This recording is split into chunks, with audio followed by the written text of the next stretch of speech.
Everybody, welcome to the Basketball to Business podcast. I'm your host, Myson Jones, and I have with me Coach Sam. Coach, Sam, how you pronounce your last name, man? First off, I hate when people say coach for some reason. I don't know. I just have people like just call me Sam, but it's Limon, Limon. Sam Limon. Okay, why do you hate Coach? I don't know. I just don't. I feel like it's more like a title that I haven't earned yet. I don't think so. I don't really look at myself as a coach. So I'm always trying to. I'm still trying to earn my wings in terms of this whole training thing, and I'm still behind the camera, but I'm still trying to kind of see what this training thing kind of gets me to later on in the future. So it just feels weird when people call me coach. I just want them to feel like they can just call me Sam. I guess it's just a personal thing. For sure. So I'll call you Sam. But last Yeah, question before I move out of that: yeah. when do you deserve that title? USA basketball certification or training a certain amount of No, players? it's not a certification. I think it's a right to.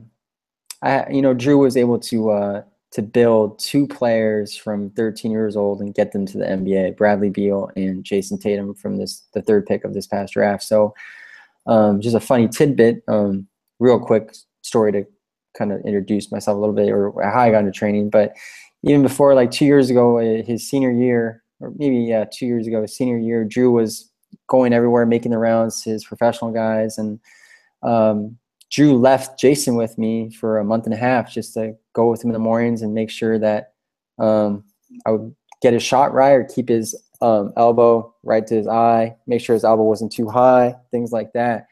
So he kind of left me, with that responsibility, and that meant the world to me because he could have brought in like five of his other trainers in Missouri and have them come in every day. But me and Jason kind of formed a bond where, I saw a majority of all the workouts that Drew came, and I helped rebound or I helped film. So that to me kind of like made me realize what it takes to produce a great player. And at that time, he was the number one player in the nation. So I think to earn the title of being a coach, I really want to get kids to Division I and then make my own pros, to quote unquote.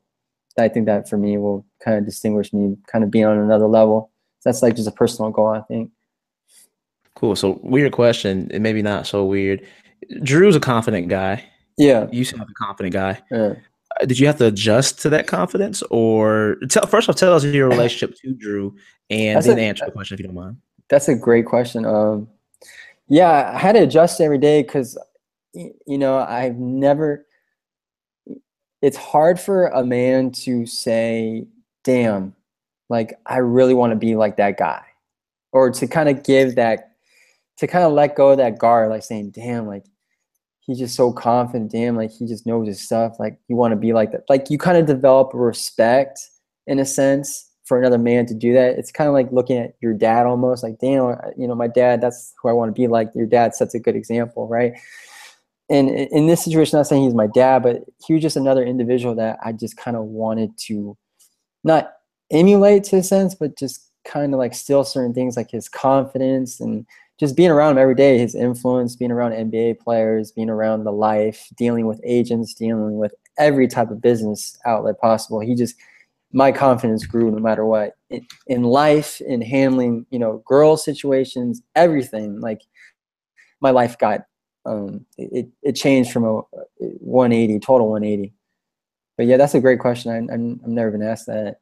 So how do you balance the confidence versus arrogance? What is your balance there? I'm not saying anybody's arrogant, but what is that Yeah. borderline? Because you're dealing So with NBA players. I mean, these guys are got to be confident.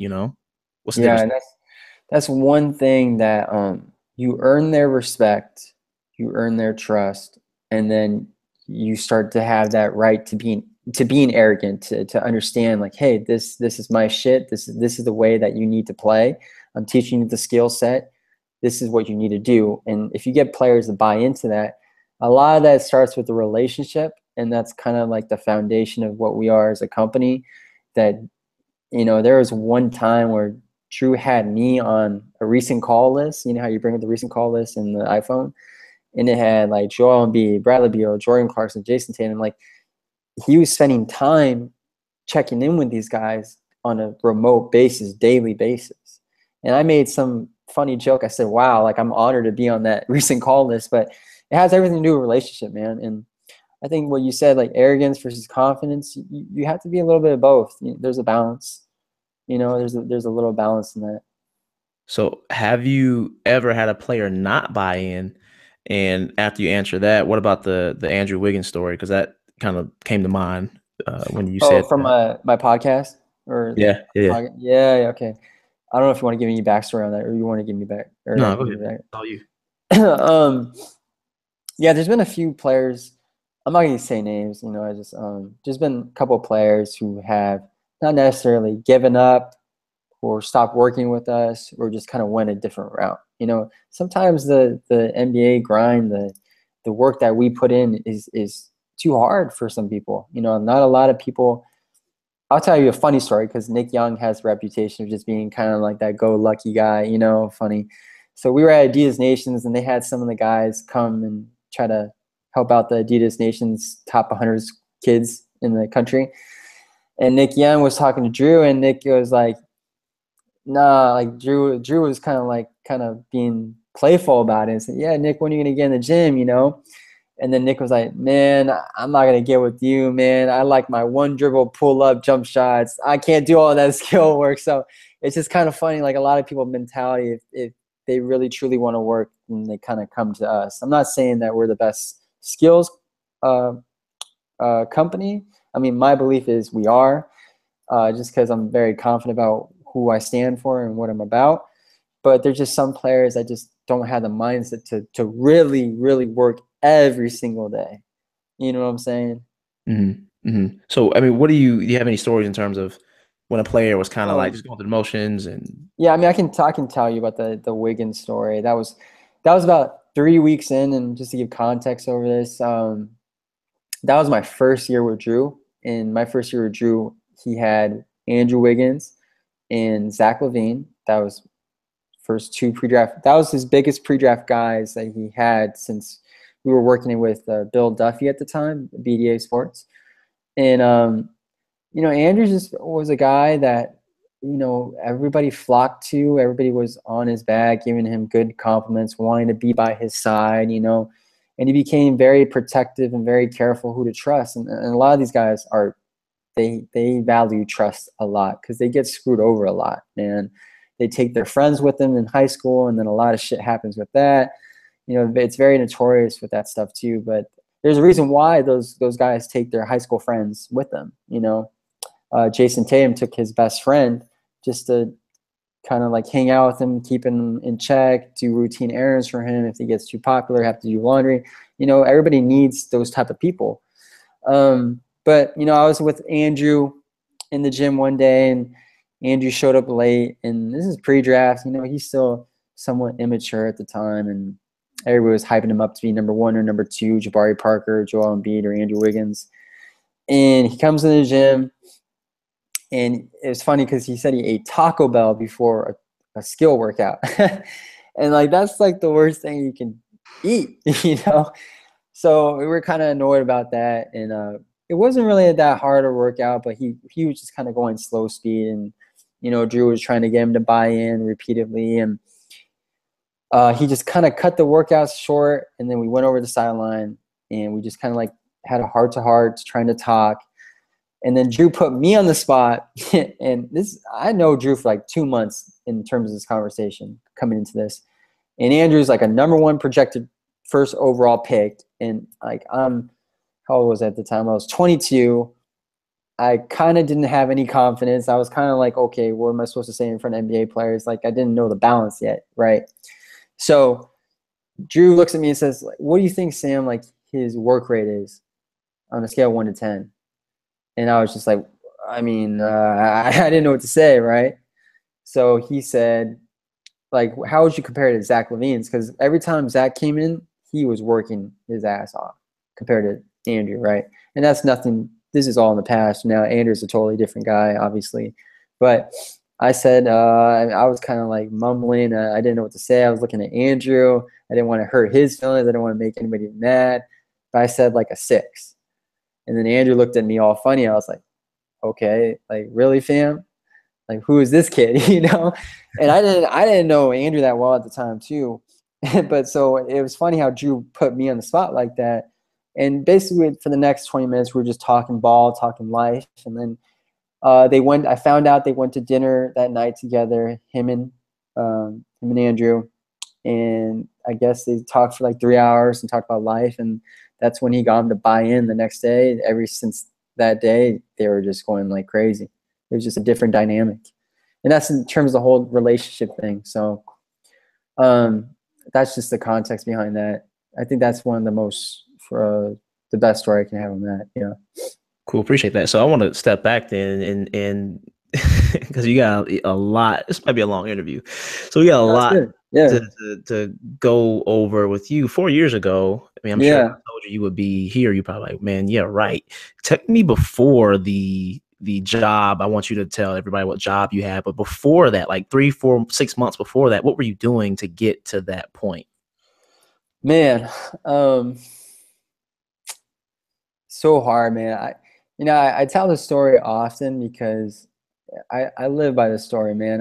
Everybody tells me to write a book about it, but I'm gonna try to give you the shortened, abridged, kind of long version of it, but in a nutshell. But basically, I had a lot of stuff happen to me in a span of 10 months that it was just god awful. Like I don't know how I was able to survive it, but I survived it. So just to give you context about me, I played soccer and basketball until I was 13 years old or 12 years old, because I think they make a cutoff point. I'm not sure if you're familiar with it. Like basketball and soccer, they don't coexist during the season. You got to make commitment to one. So I chose soccer because I felt like I was better at it. So I always had the footwork. I always had the coordination with soccer. And I'm just giving you some background on myself and what I was like as a kid growing up. But I was always that kid that just wanted to just kind of be great, and it sounds cliche to say, but I was always a kid on the field, in the soccer field in my high school, just working out by myself. And it was funny, I had this one kid walk over to me on my team. He was a grade lower than me. He said, "Hey Sam, like, are you okay? What are you doing out here?" And I looked at him and said, "I'm fine, man. I'm working out. I have my cones. I have my ladders, my dribble, like my going like running full speed." And I was that crazy kid that was always going above and beyond. And he kind of looked at me and was like, "Yeah, well, those girls are just checking you out. They're just looking at you. They think you're hot." And I looked at him. I was like, "Okay." And I went back to working. So that's like who I was. I didn't go to my proms. I didn't go to my homecomings. When I didn't go to my proms or my homecomings, I went to the track and I was working out. So my goal was to be a Division I collegiate athlete, and that's just basically my priorities. My priorities were really crazy. I just didn't really care much about girls. I cared about school. I wasn't the best student. I was just so focused. Like every time I laid flat on my bed at night, I was just thinking about, damn, like how am I gonna be successful? And it's weird. I don't know what I watched, or if it was all the movies growing up, or I just always thought about that feeling of like, damn, like how am I going to make millions, or how am I make so much money? How am I going to make money for my mom to live a better life? Like, what am I going to do to be successful? I was stressed about it when I was young. When I was 14, I would have like sleepless nights. So it was really weird for me to be that deep as a 14-year-old, as a 15-year-old. And I came from a small school, so the pressure was really on. My mom was into Catholic private schools, so I didn't have much exposure. So my mom recorded every soccer game, and I learned how to edit my footage, my soccer footage. That's kind of how editing took place. So While that took place, I started making Kobe Bryant montages on YouTube that gained a lot of attraction. I think my first mix I ever made was 500,000 hits in a year. And I went by the Person 18. It's still on my YouTube channel. I still have it going. I don't make any more videos because Kobe Bryant's done. But whoops, got a text. My fault. But that's how I started, was the filming, editing my soccer footage, and then editing Kobe Bryant stuff. And I love Kobe Bryant, and we can touch more on that later on. That's kind of, he gave me the love to the game of basketball, and he's surely missed. But that's how I kind of fell in love with it. And to give you more context, was I eventually succeeded in going to Division II school for 2 years. I didn't have the grades to go to St. Mary's College of California. That was my dream school. And then I transferred after 2 years playing D2 soccer to Division One. And that's just the kid I was. I wanted to accomplish these goals.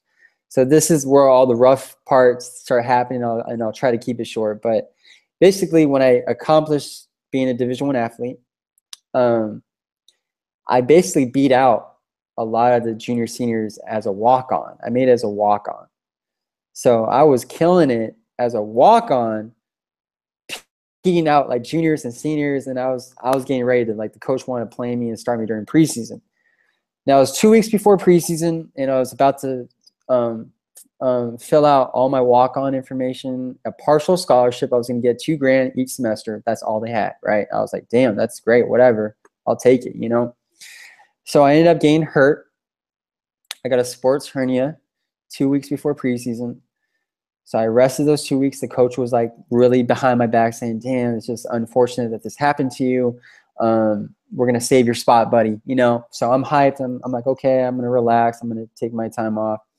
So 2 weeks go by and I feel pretty good. And it's recommended that you take 3 weeks off after a sports hernia, or even a month. It's no running continuously. So I came back too early. I did the fitness test and I couldn't go 50 minutes of running. And I felt like I strained something again. So it was my sports hernia again. And then I had to tell my coach I had to be out for another 2-3 weeks now. So coach was like, oh, okay, man, we're going to hold it for you still, but, you know, come back strong. So I was just feeling all this pressure. I came back another week early and I hurt myself again. And this time I just couldn't even run. So then the coach was like, damn, we're going to have to, you know, not redshirt you, but you're going to have to come back in next year and go again. Because they couldn't give me my money. They had to give it to distribute to other people. So I was just like, wow, for real? Like, I worked so hard. I was beating out all these other guys. Like, you can't, I got to be, I can't even be a red shirt. I can't even sign my contract and be a red shirt, you know? Because I was a walk, I don't know how that, you know, bullshit happens, but they had to distribute to their other fellow recruits coming in the next year, I guess. So then that happened. So another thing that people need to know is never try to beat the financial aid system. So my dad makes, you know, a significant amount of money, but you know, me and my dad had a history growing up, and he never really paid for my college or my school tuition per se. You know, it wasn't his first choice. My mom was always in charge of my money, and I had proof. I took no money from my dad. You know, it was all my bank statements. But I was going off my mom's financial aid, which she made considerably less. So if you go to a high prestigious Catholic school, 60,000, and you know they're looking at every angle to get money out of you, and that's just how it is. You know, they found some irregularities with my paperwork, and they found out my dad made well over the limit of financial aid and loans, FedEx. So they kicked me out of the spot after a week of being kicked out of soccer. And that's when I think the fall semester ended. So when this was happening, I was living off campus with three other people paying $600 in rent. So I was just kicked out of soccer. I lost my love of my life in soccer. I couldn't play. I was hurt. And then I got kicked out of school, and I was living off campus with no purpose, right? And that's a key word for me, is like living with no purpose. Like there's no purpose to what you're doing every day. Your friends come home from school, you're there waiting to do nothing, basically. It's the worst feeling ever, man. The parties happen the weekend, girls that you can't even see during the week. There's no purpose of even talking to them because you have no life. You know what I'm saying? So I was living like that for the next 3 months, and I got a hearing to kind of argue against my circumstances because I never had any money come in from my dad. So I was able to show bank statements. I had to dress up a suit and tie to in front of like 3 other people, St. Mary's, like not a judicial court, but like more like faculty to kind of judge my case, like an unbiased opinion. So they granted me access to come back and finish my senior year, but I would have to pay $60,000 out of my own money and take out more loans. So I could not do that. Came back home. Very depressed, started my very depressing stage, and Came back home, had to live with my dad because it was close to my old work I would take every summer. My dad works for the city, so he would always help me out get a job and stuff. So it was just convenient. I couldn't live with my mom's. Otherwise, it'd be convenient to live with my mom's more so, right? And then I got not degraded or downgraded to a janitorial position at my work because I came back too early. The other job was taken. Because usually I would just take that job during the summer, but they didn't have that for just summer because it's an all year round job, and that's the only all year round job they offered me, the janitorial position. So for the next 2 years, I was cleaning toilets and mopping stuff for a living. And when I took the janitorial job, I became very depressed. I started drinking every single Thursday, Friday, Saturday, Sunday. It became like a routine, man. I think I did it for like a whole month straight. I eventually got caught for a DUI, spent 28 hours in jail. And I thought about my whole life in 28 hours. I saw from night to sun to night. So I thought it was crazy, man. They fed us PB&J and milk, and I'm not shameful to talk about my life like this. And I think it's just a reminder of just what alcohol can do to you. You know, you can lose yourself in a sense. And that's what happened to me. I was just so depressed. I was trying to turn up and show off to my high school friends. I came back to my hometown. Everybody in my hometown thought I was this successful collegiate soccer student. But then I had to come back. People saw me in a janitor, so it was very degrading. I don't think people realize how that feeling, the feeling of just being in your hometown, and you see like an ex-girlfriend or you see like an ex-classmate, they see you in the suit, like it gets straight to your heart, man. Like you don't even know, like it's like, damn, this is what you became. Like we all thought you were going to be the successful person. I thought I was going to be the successful person, and that's what my life was, being a janitor. So to make matters worse, I thought about, I cut alcohol off, I didn't want to party anymore, just started working hard. I had some backlash with my car, my dad. Dad took away the car, got in trouble with all that stuff. And then to make matters worse, I felt like I had nothing going on in my life, and I wanted to kind of re-up an old flame relationship with a girl that I met way back in childhood love, sweethearts, whatever you want to say. Told her about my story, and it was her birthday the following week when I saw her. So we met up. Obviously, we had relations, and told her my story. 2 days later, just to cut the story short, she kind of started phasing me out because of what I was doing with my life. She was making $60,000 a year in LA, living the kind of West Hollywood life, and I was making $600 every 2 weeks, and she was making $60,000. So I felt like an ant. So she started fading me off for like a month straight, trying to ask, I'm basically just trying to kind of, nobody likes to be that obsessive, compulsive person, but nobody wants to be kind of like treated like a book on a bookshelf, just read once, leave on the book, everything. You know what I'm saying? So she finally told me through text saying that, Sam, it just doesn't know what you're doing right now in life, and I'm really trying to settle down, and it just doesn't seem like you know where you're going right now. So I took that to heart. Truly to heart. And the next day at work, I went, obviously, I wasn't crying. It was weird. I wasn't crying, but I was kind of asking myself, like, damn, like, what's wrong with me? What's wrong with me?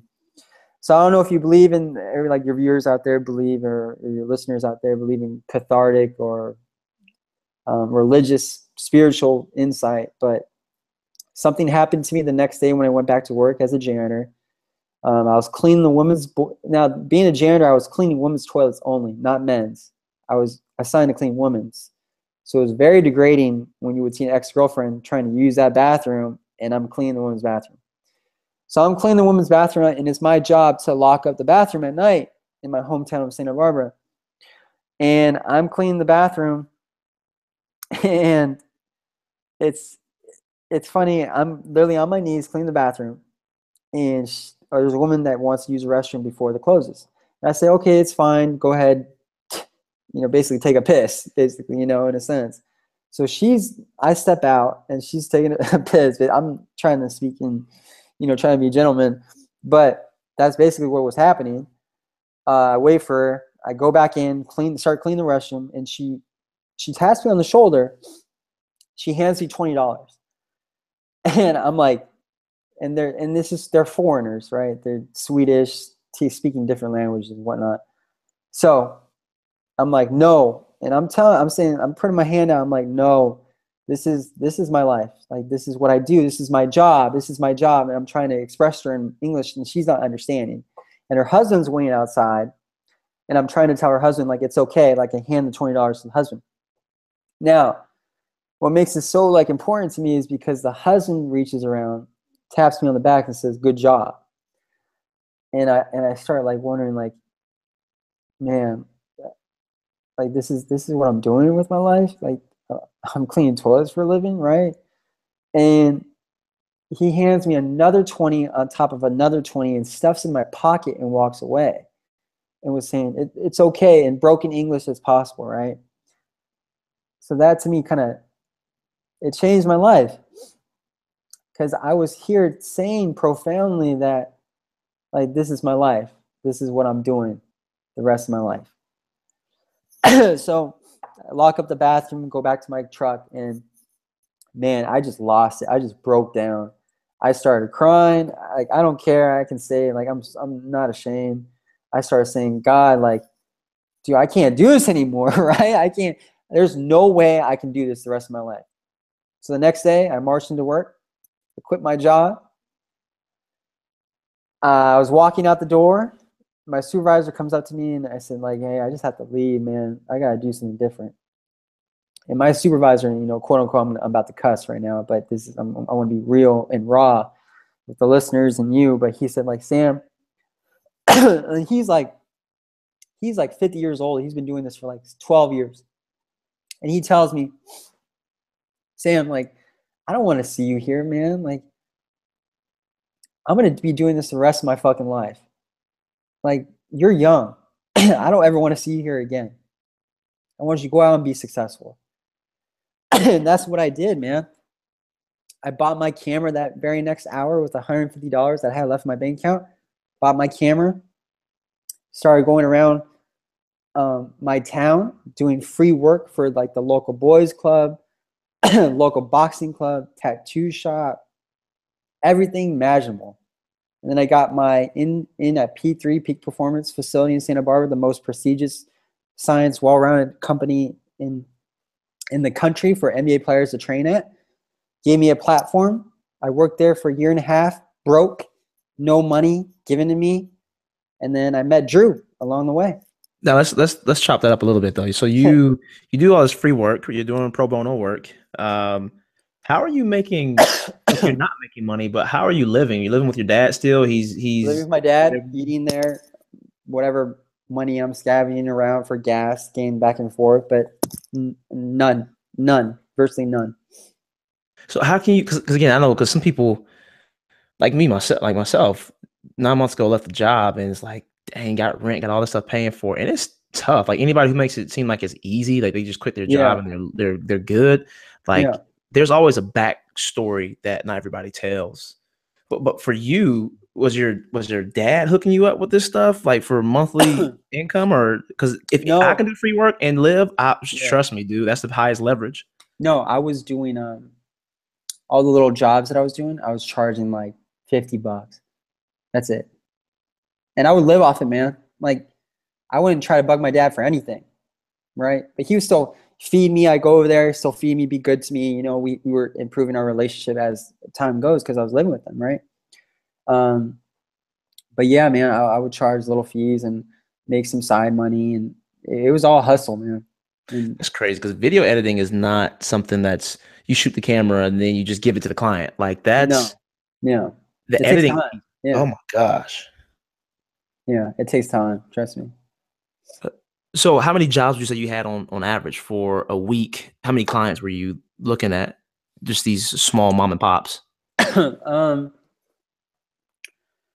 Well, it was weird. Like, I would just try to do as many possible a month. Like, just to try to hold me over, because I was doing that and I was doing P3. So I'd spend 8 hours at P3 for like, yeah, I'd spend 8 hours a day at P3, and then on the side, just try to do as much side work possible. I was hustling, man, and that's and that's what I was trying to do, but I couldn't live off that.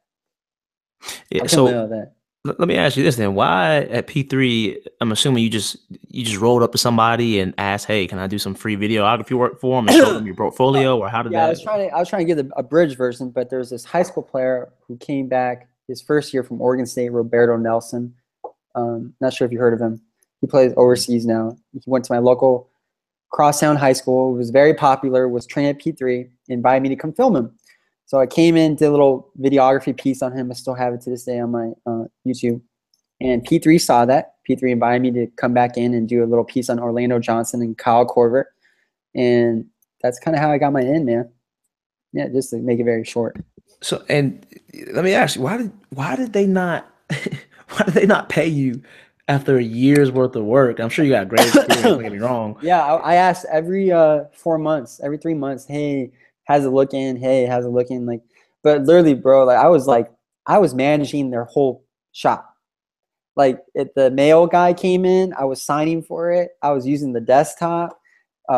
Everybody left for lunch. It was just me in there. I was working out, using the whole facility. Like, they left it to me. They trusted me, and I did such a great job for them that I'm lucky enough to call them a lot of my family. A lot of important influencers came from there. So it's like a win-win situation. They didn't pay me as much, but they got me through the door. So they paid you a little bit, not No, nothing. no, no. They paid me nothing until pre-draft Andrew and Zach came out. They paid me $500 stipend every month. Every month. Okay, okay. I Yeah, was like, it was about 2.5 months. So 500, then 250 the last month and a half. and so you got paid 3 of 1250. the 12 months you were there, pretty much. 1250 for about a year and a half work. Yeah. Dude, but it was crazy to think about. Mhm. It may have been a different story if they started paying you earlier. Yeah, but It, the it thing the wouldn't be thing here. is, yeah, they were gonna offer me a job after that whole process, but Drew's job was much better. Yeah. Okay, so you Yeah. meet Drew. Um, Yeah, and then I started dropping the whole side stuff, and Drew kept telling me that he was going to pay me on the side, like every so once in a while. But when Drew came, I was like, damn, this is the guy I want to work for, right? This is the guy I want to work for. Nobody else. So I went crazy, just going to his hotel room, staying until 3 in the morning, cutting film up for him, then waking up, doing P3, 6 hours, filming all the workouts for him, going crazy. so So you worked for both so at one point you were doing both jobs. yeah, for 3 months I was doing both jobs. Yeah, for free. Yep. Dude, what kind of chair do you have? Because I bet do you have back problems? Because that's a long time to be sitting and editing video work. Yeah, so I always lean on my left side, so I have like pain right here, constant pain right there. So that's what happens. What would you suggest for somebody like who wants to chop up their own work and wants to do the video editing and it takes a while, even if you're fast? Like, how do you ergonomically even sit? It's a weird question, but it's an important question, Man, I think. I mean, yeah, it's important, but at the end of the day, like, people will take that pain as opposed to like a joint or a tendon, or you know what I'm saying?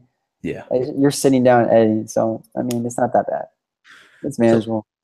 what let's see what I want to ask here because how long did it take for you to get paid by Drew? Because again, I know he sees the value in this, but how long were you working for free for Oh, him?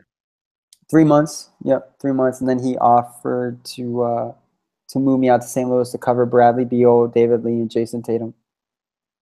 Dude, you talking about the entire move? Like just one man Yeah, said, "Hey, just yeah he overhaul." he took a risk on me. He lost money hiring me for a year and a half. Mhm.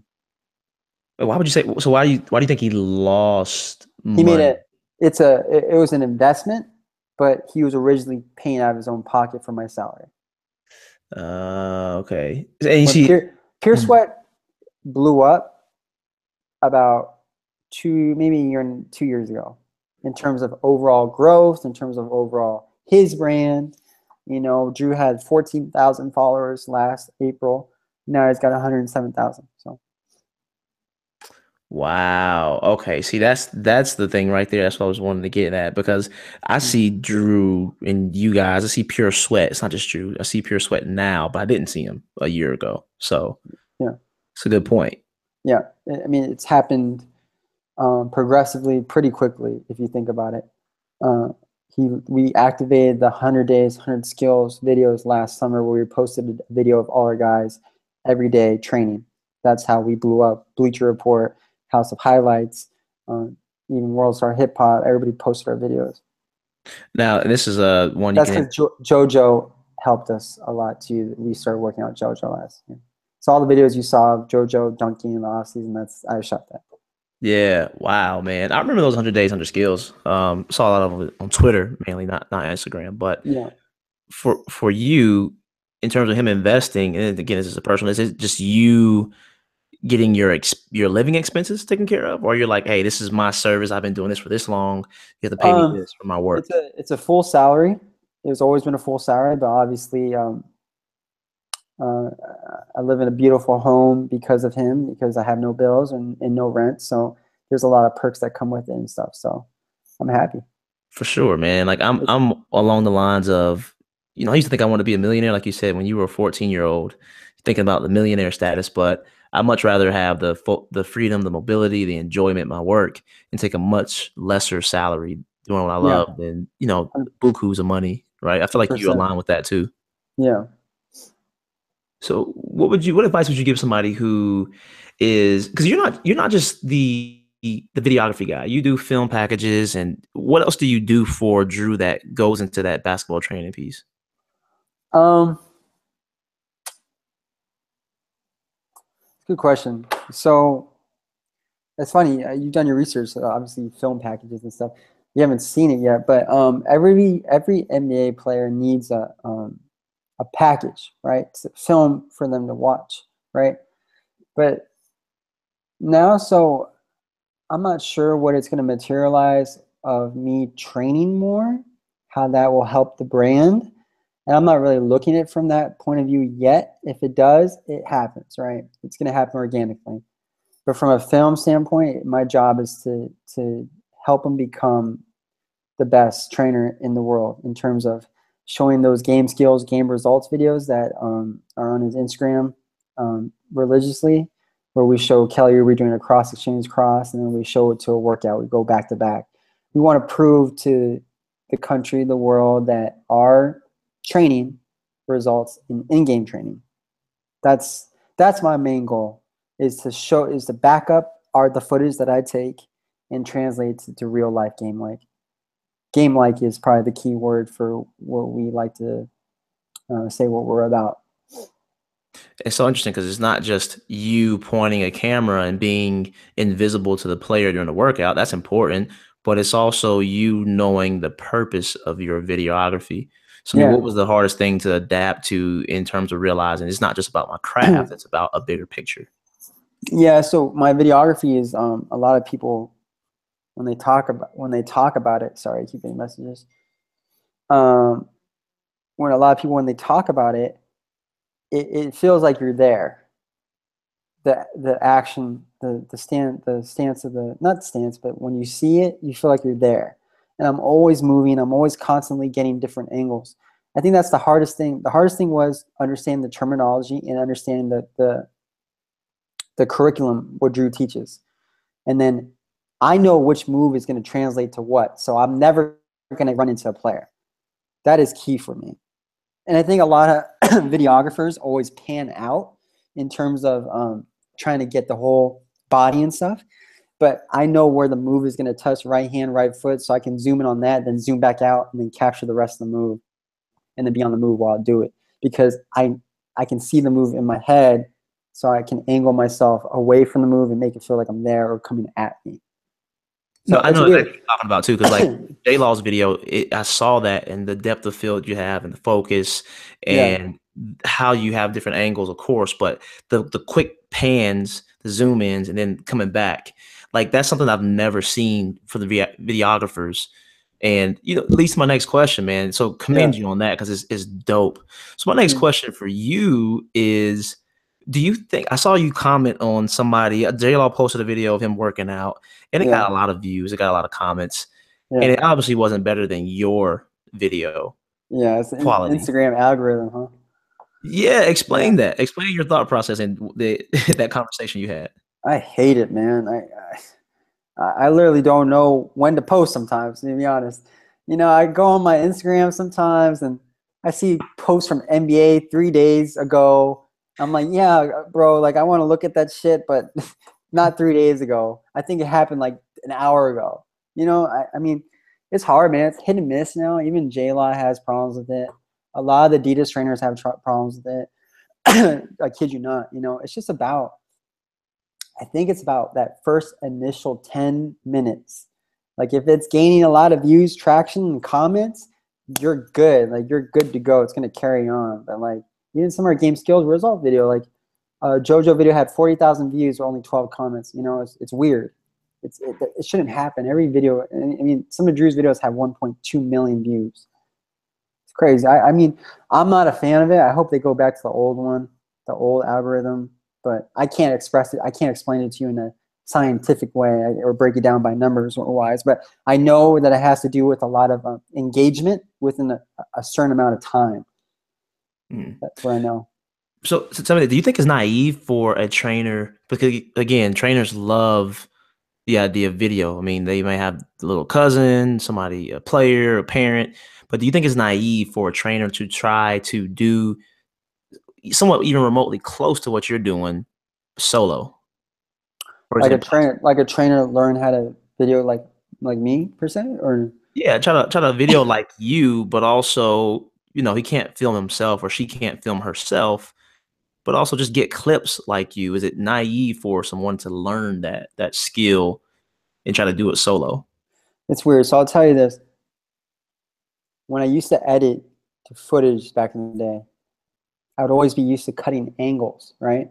And I would never cut the boring broadcast angles, right? The panned out version of TV. I'd always Mhm. get like the zoomed in ones, the angles or the instant replay angles. I'd always want something coming at me, like Kobe Bryant driving for a dunk, like coming at me.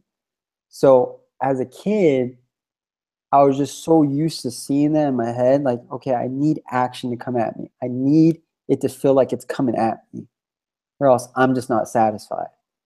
Right. I can just film and have it stationary the whole time. I think a lot of videographers get caught like that because they're afraid of losing movement. But I don't know if it's my hands. I just have gifted hands or whatever. Yeah, but you big Carson. but I don't know. There's an art to it, and there's an art to knowing where the move is going to end up. Right. Being able to trail a move. Like if you start behind someone, you need to capture where that ball is going to hit first time, then zoom out, then be on the move with him again. I think it's just practice, man. I think as a videographer, don't get caught up looking at that screen, standing still. Go with the action, I think is what I would say. Nice. And how much do you mess with the settings, like the ISO, the aperture, the shutter speed, the all those technical terms? How much do you mess with that? Do you just Constantly. I mean, constantly. I'm always, even on the move, I'm doing it. It's weird. Yeah.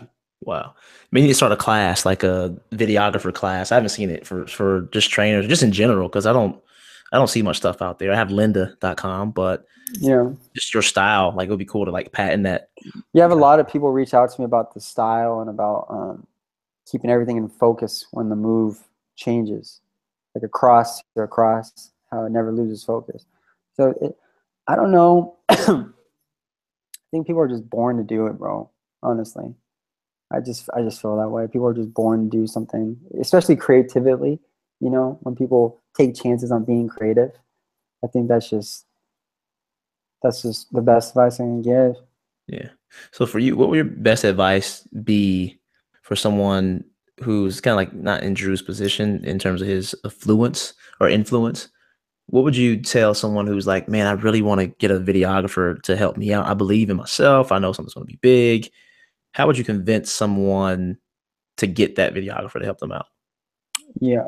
Can we take a break in 10, like 2 minutes or no? Yeah, I can edit this out. You sure? Yeah. Is it bad at it or my fault? No, I mean it's gonna be more work. It might come out a little bit later, but Oh, I'm not my an editor like you, editing genius like you yet. So I just use Adobe yeah. Premiere and I can edit it out. You sure? I promise. Yeah, yeah. Oh, okay. Can we take a break for like 8 minutes or 9 minutes?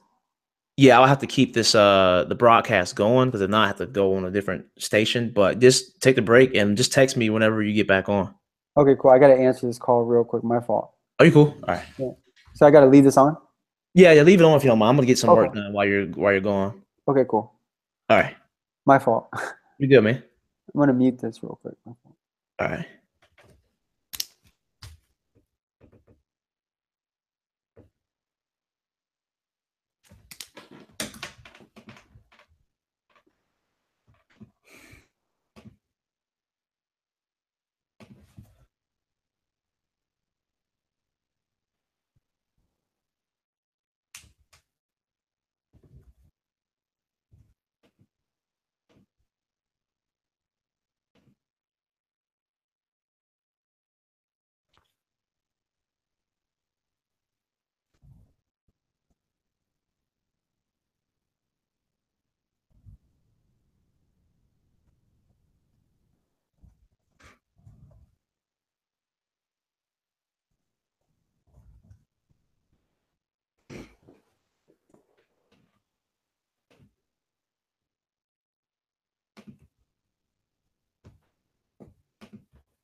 What's your name? Bentley. How old are you? 7. How good do you want to be in basketball? The best. What is your strength in basketball? Shooting.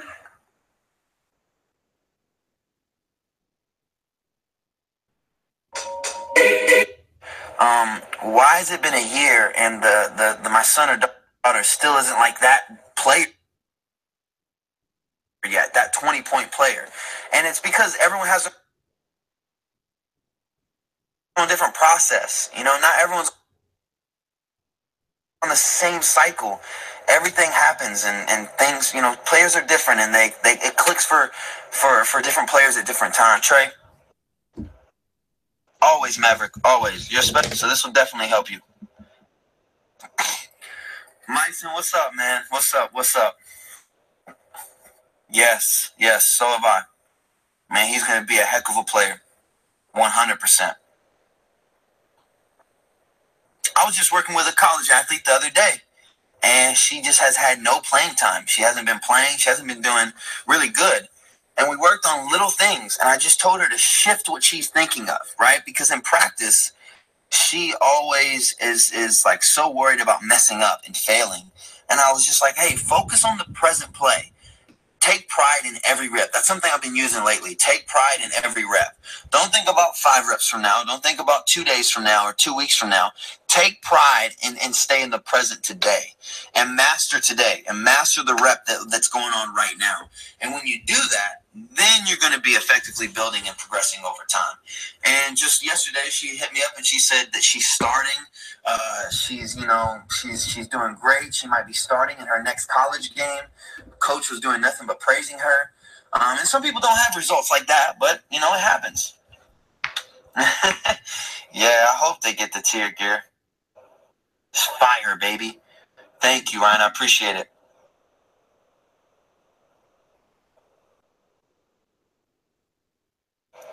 Would building confidence help with What's your name?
All right, my man. Sorry about that.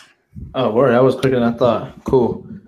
My fault. You good? If you need help with editing, bro, I can easily edit that quick. What? You wouldn't mind doing that? That's the first somebody's ever edited their own podcast interview. No, man, you would just have to cut the in between, right? Yeah, I mean, I don't know how to use Adobe. It's just the fact of the time piece. Yeah. For me, it's like, oh, I forgot we're still recording. But anyway, I'll edit this out. But for me, I've done this for 9 months, right? And I've been training, and I have this little software I'm growing too. I love video. I was a videography major in school, but it's the fact of like the time of editing and still trying to get sales to make a living. You know what I mean? Yeah. So, trying to combine both of them right now. That's why I'm loving this interview so far. For sure, man.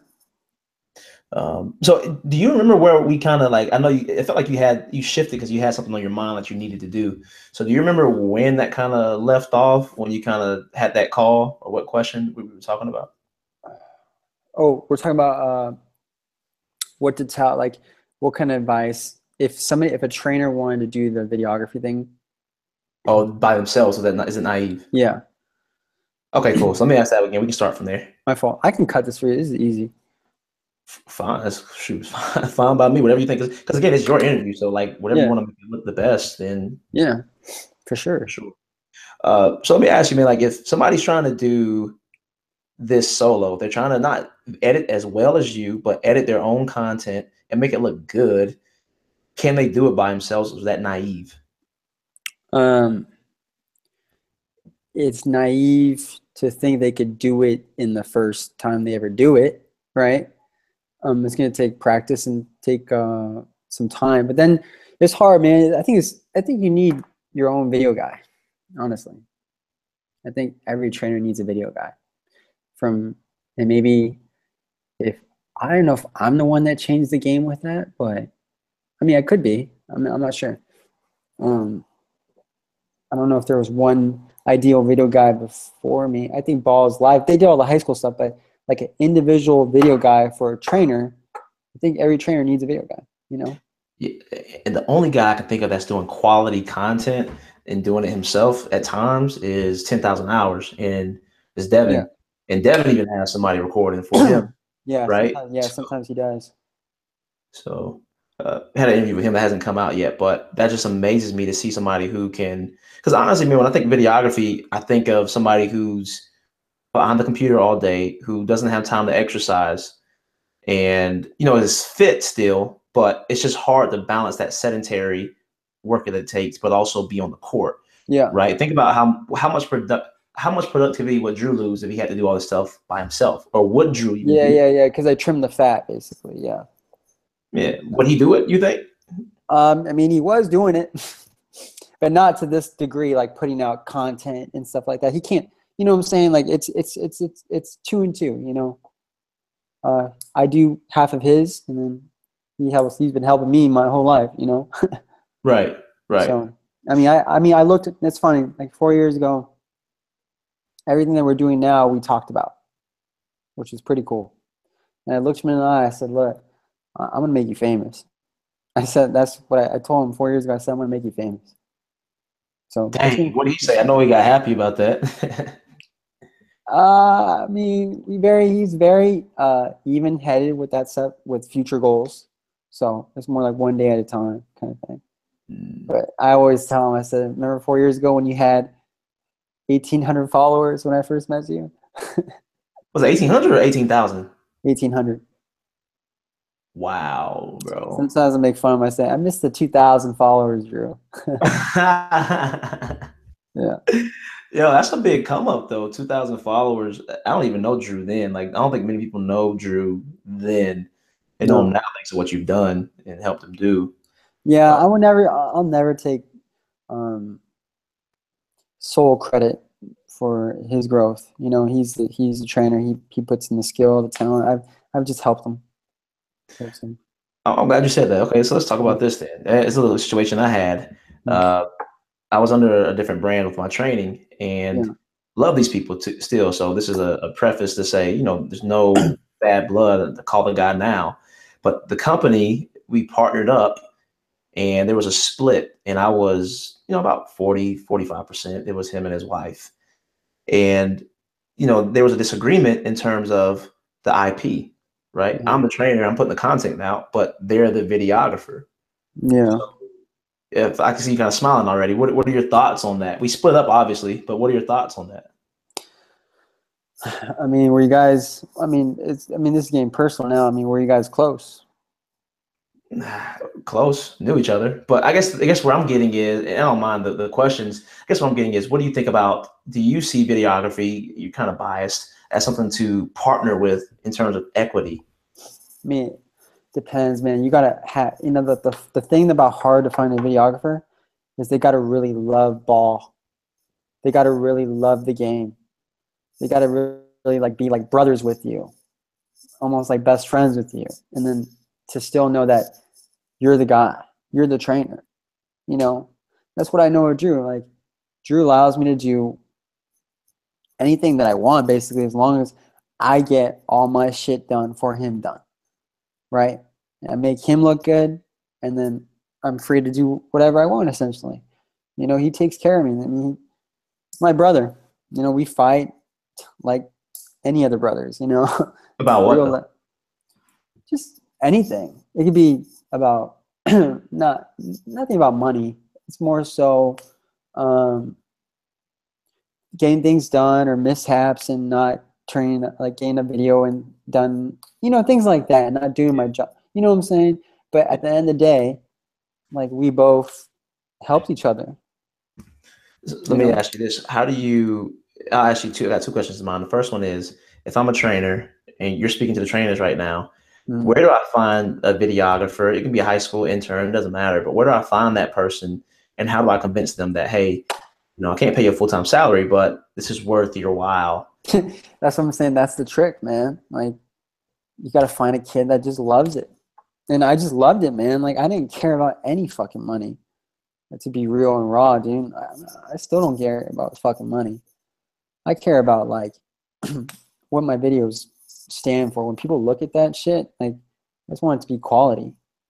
I want it to be the best, to be honest. If I'm being frank, in terms of my confidence with my videoing or whatever you want to call it, like, I think I'm the best. Do I have the notoriety as I would like? Maybe not as some other, sports videographers out there.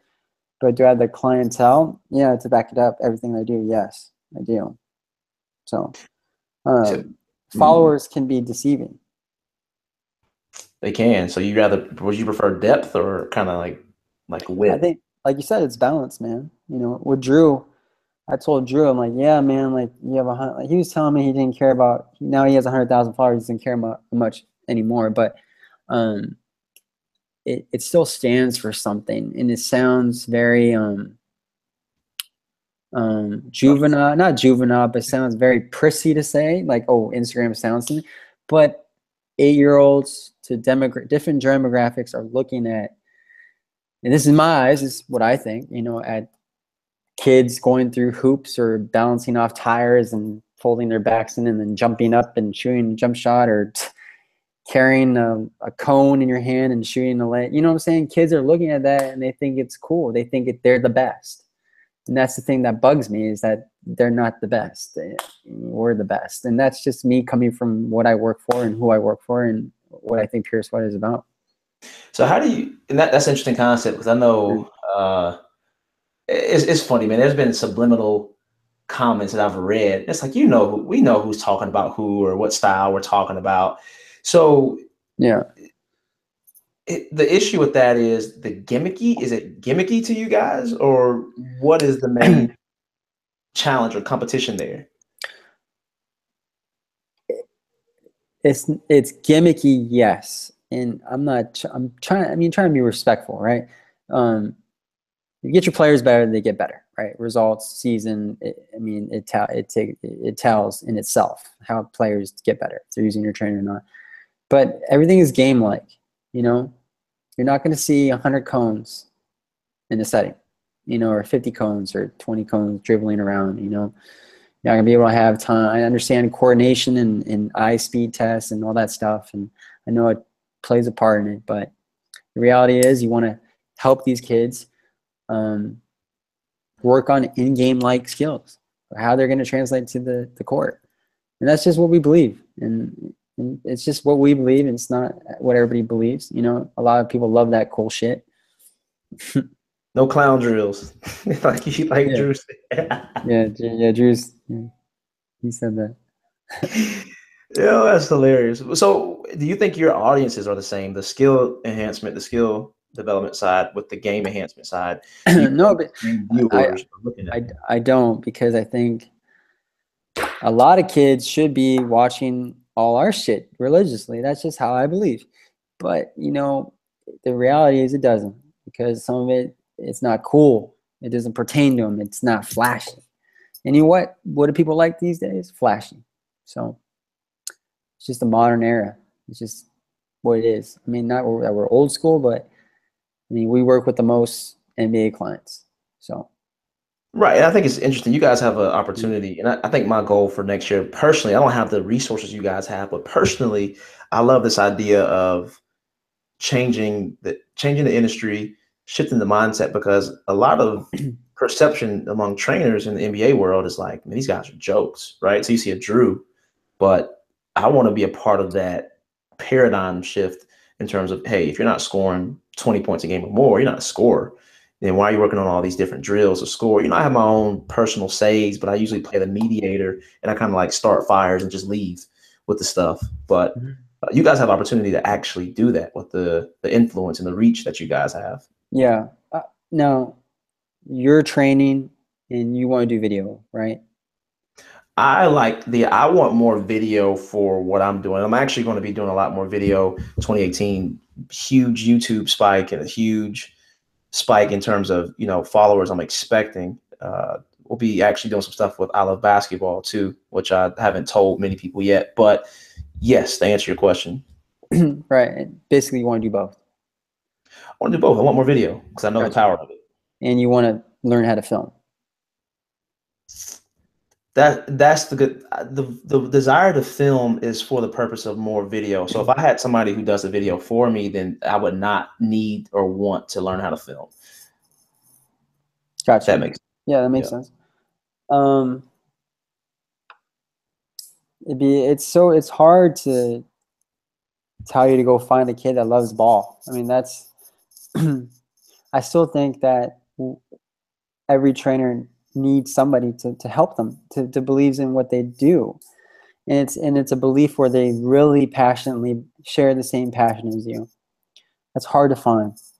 I think everybody in your circumstance, there's a lot of other trainers out there who find themselves in the same circumstance. They can't find a guy. They can't find a guy that's willing to do it for free. Willing to do for free too. That's hard, man. That's hard dying age, man. Willing to do things for free. For sure. Yeah.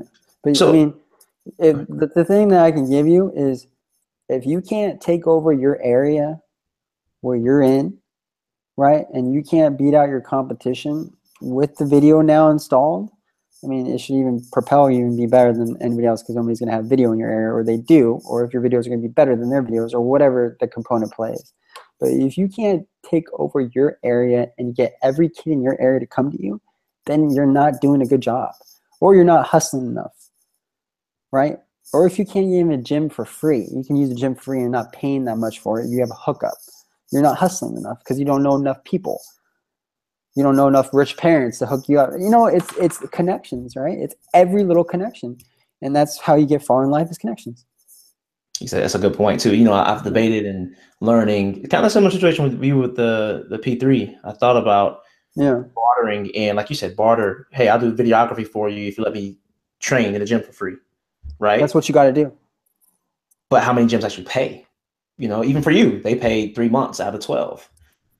How many gyms actually pay that? Year and a half, but yeah, you're right. But that's what you got to do. You got to not sell yourself. You got to give back. You know how it works. For sure. You itch my back, you itch your back. You know how it works. That's just how it is. I mean, people don't like to talk about it, but that's just how it is. For sure, they don't like to talk about it. That's why I want to at least try to be as real as possible with it. My next question for you is, Drew is I've heard Alan say the hard guy. I'm seeing Alan tomorrow, actually. Yeah, that's pretty cool. Hey, tell him I said what's up, man. I respect that man. Yeah. So I'll give you a call tomorrow. I'll call him. Deal. While he's on the phone. I'm write that down too. I got two little quotes I'm keeping for you. Yeah. If y'all don't have Drew's anybody listen to this, Drew's program, I don't even know what it's called, honestly, man. I have it. Is it a league guard training or the just Pure Sweat Basketball app? No, just the Pure Sweat Basketball app. I won't tell the price, but it's worth it. It's $1 a day. It's $1 a day, and worth every dollar, I think, in my mind. So trainers, I think it's worth getting if you are wanting to invest or learn more in your craft and improve your craft. But the question I was going to ask you is, Drew's a tough guy to please from what I hear. How did you start earning that trust early on, and where did you guys bump heads in the early stages? Okay, so on top of working at P3 every day for hours and hours, I would go. There was a night where I went to his hotel, and I worked till like 4 a.m, and he came out and was shocked I was still there. He told me to go home and get some sleep. Then I sent him the video at 6 a.m. And then he woke up and I was still awake. And I said, I'll see you at work. Because he would come to P3 every morning to check up on the guys and do film work. So then I think that's where I really I took his attention. Was I spent countless hours cutting up film for free for his players, Andrew and Zach. And then I made 2 viral mixtapes of Zach and Andrew for their pre-draft mixtapes for him. That kind of put him on the map, so that was cool. And then Andrew was drafted number 1. Zach was projected to go in 29th, and we raised his stock to number 13th. So that was huge. Yeah. That's cool. So next to last question, I'm assuming right here, wrapping up. I want to ask, are you a patient guy? You told me about the sleepless nights at 14 years old, but also you do a lot of video editing, which requires some patience in my book, rendering time, uploading, video optimization. So it's like you're pulling from 2 different, aspects there. Are you naturally patient? Yeah, I'm patient with people. I'm very relatable with people. I'm able to read people pretty well. I know what's going to set them off. I know how hard to tug and push, and to reach, and then how to get them react. And I know how to motivate them just by knowing how Drew does it. Everybody's different, right? Everybody takes time to break. I don't think I had a real conversation with Bradley Beal until last year. And I knew him for 3 years, about 2.5 years. But everybody's very protective, everybody's just different borders, We were always, now when I say conversation, it's more in the line saying being able to fuck around with them and being like, no, like, fuck you, like that playful, manliness kind of playful banter, you know what I'm talking about, guys, locker room talk, being able to cross those lines. And I wasn't able to do that with Brad for about 2 years, and I knew him for 2.5 years, and we would always say hi and whatnot, be cool, laugh at certain things, but it was never like that. And it takes time. But yeah, I'm very patient with others. I'm not patient with myself, because I as a kid, I've never been patient with myself because I've always wanted to get to the finish line, and that's, to me, is still a problem, but with training that happened to me this last summer, it happened organically. So it was kind of cool to see. I wasn't pushing for it. It just kind of happened. But I am getting better with, trying to handle my patience. But overall, I'm a pretty patient guy. That's pretty cool, because I'm thinking about, I don't know how quickly you edit your videos or how long you take in chopping stuff up, if you're the kind of like the quick guy or slow, perfect masterpiece guy, but you're patient. What's your methodology, your philosophy with the video editing? It's so routine. Every video is going to come out different. Sometimes that drives you crazy because you're on loop and you're listening to the same clip, you're seeing the same shit. So sometimes you need to take a break and step away from it. But I am a perfectionist. I do like to master it on one try. Drew has kind of taught me how to just, if he needs clean and fast cuts and need it on the same day, just to kind of go through a brief edit and then show him, then he makes corrections. So we've been getting better at that. Our communication has been getting better at that. It's still a working relationship, man. Like, I think it's always going to be a working relationship because we change, we adapt, and we evolve, and there's always going to be new issues to deal with, and new successes and new failures and stuff like that. If you're a young guy, assuming you say you're in 20s, I'm assuming 27, young dude. So like, man, that's old, bro. That's young to me. So if I told you, hey man, 6 years ago or 5 years ago that you would be right here, what would you say? I don't even know how to answer that question. I literally would drive around in that truck, in my city truck. I would go to each bathroom to bathroom thinking about, like, this is what I'm going to do for the rest of my life.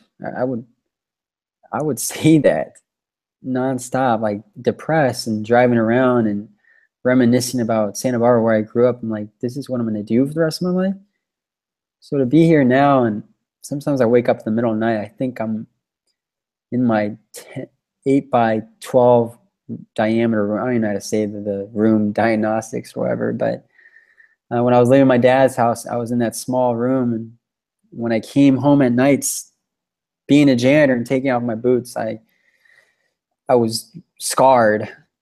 I never wanted to wake up in that room ever again and wake up and do that job ever again. So that's why I think I'm still scarred to this day, because I have trouble sleeping, and I still think I don't know why I still think this, but I still think I'm gonna end up back as a janitor. It's weird. I know it's very weird, but it's always in my heart. It's very weird, but I think it keeps me going, or it keeps my motivation going. And I tell Drew to this day. Drew always, it's funny. Drew always looks at me and I say, "Bro, don't worry, man. You're pure sweat for life. Like, I'm never gonna fire you. Like, you're always gonna have a job. Like, I'm always gonna take care of you. Money will never be an issue, man. You're never gonna go back." But like every time, like he reassures me, I believe him. Trust me, like genuine. But in my heart, like it's still tugging at me, because I knew how much I suffered, and I never want to go back to that. I think it's just in me to never forget that I was mopping women's bathrooms for a living and cleaning tampon dispensaries. It scarred me. But yeah, Dude, that's interesting. Like it could be a good thing, like you always remember, or it could be a bad thing, like where your heart completely transfer over and when you believe wholeheartedly instead of I think your mind but doubting in your heart, or vice versa, whichever one is the case. But I think it's good and bad, but I have a hard time letting go of the past. And I think that's affected me in the long run now. So well, man, from a viewer, from a fan, I respect the work. From a videography major in university, I respect the work that you've done, not just for Pure Sweat, man, but for J Law, for other trainers, and in the package for the Pure Sweat basketball app. So I use that personally. Yeah. And I know all that stuff is you, all the angles and all the work, or most of it is you. So one, I appreciate that. Appreciate you for that. Is there anything else you want to leave with the audience before we get off the interview? I don't know if you got a question for me, a last question that I can answer. I don't know. I can't really like be profound on the spot and say, "Hey, go work hard," and be cliche. But I guess in what people can take from me is you can either let rejection and all these failures conquer you, or you can turn it into successes, and you can let that drive you, because a lot of people need the worst to happen for the best to happen. And that's what happened to me. That's pretty good. That's pretty good. Do you think that some people need it? You said a lot of people. You didn't say everybody. A lot of people sometimes need a wake-up call. And I've never worked that hard in my life. I've worked hard with my soccer craft, but in terms of like hustling, working, grades, it was never like that. I never really tapped into that side. I've never given up and stuff like that. But yeah, I think some people need it almost. It's as weird as it needless to say, or maybe you needed that breakup with the training thing to start your own thing. That makes sense. The way to put it, man. So I'll include your social media information in the description, man. And I really, really appreciate you coming and speaking to the audience about just videography and your story. Yes, sir, bro. Of course. Got to have you on again, too. Yeah, for sure. Thank you.